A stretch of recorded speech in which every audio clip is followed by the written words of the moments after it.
Hi, అందరూ బాగున్నారా? ఈరోజు నేను మీకు గులాబీ పూల స్వీటు చేసి చూపించాలనుకుంటున్నాను. రేపు రాఖీ పౌర్ణమి కాబట్టి అందరికీ ఈ స్వీటు రాఖీ కట్టి స్వీట్స్ తినిపిస్తే బాగుంటుందని ఇట్లా చూపించాలని చేస్తున్నాను. ఫస్ట్ పిండిలో 2 కప్పుల గోధుమ పిండి, 2 కప్పుల మైదా పిండి తీసుకున్నా. దీంట్లో కొంచెం రౌండ్ ఇంత ముద్ద తీసుకొని చపాతీ రౌండ్లో చపాతీ లాగా చేసుకొని ఈ చిన్న సైజు బౌల్ తీసుకొని ఇట్లా రౌండ్గా ఇట్లా ఒత్తుకోవాలి, రౌండ్గా చేసుకోవాలి.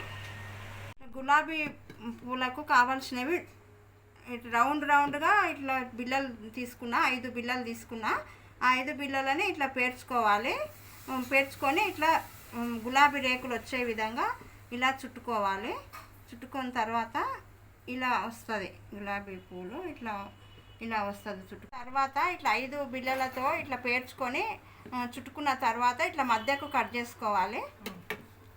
కట్ చేసుకున్న తర్వాత ఇలా వెడల్పుగా గులాబీ రేకులు వచ్చే విధంగా ఇట్లా కరెక్ట్గా గులాబీ రేకులు వచ్చే విధంగా ఇట్లా మంచిగా చేసుకోవాలి.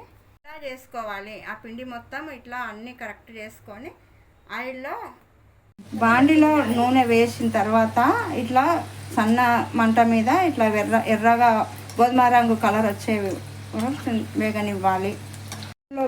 వేగిన తర్వాత ఈ విధంగా ఇట్లా కలర్ వస్తాయి. ఇట్లా గులాబీ రేకులు ఇట్లా కనిపిస్తాయి మంచిగా. ఇట్లా చూడడానికి చాలా బాగుంటాయి. ఇట్లా మా ఇంట్లో అందరూ చాలా బాగున్నాయని అన్నారు. 2 కప్పుల పిండికి 2 కప్పుల బెల్లం వేసి 2 కప్పుల నీళ్లు పోసి స్టవ్ మీద పెట్టి పాకం వచ్చే విధంగా ఒక 10 నిమిషాలు పాకం ఇట్లా రావాలి. ఇట్లా వచ్చిన తర్వాత ఇవి మనం చేసుకున్న గులాబీ రేకులను దీంట్లో కలపాలి, దీంట్లో వేయాలి. వేసిన తర్వాత ఒక 10 నిమిషాలు నాననివ్వాలి. నాననిచ్చిన తర్వాత ఇలా తీసుకొని ఇలా తయారు చేశాను. బయట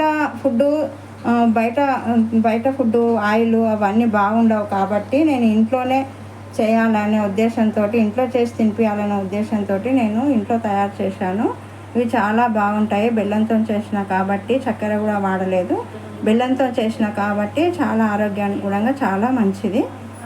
ఈ వీడియో మీకు నచ్చినట్లయితే షేర్ చేయండి, లైక్ చేయండి.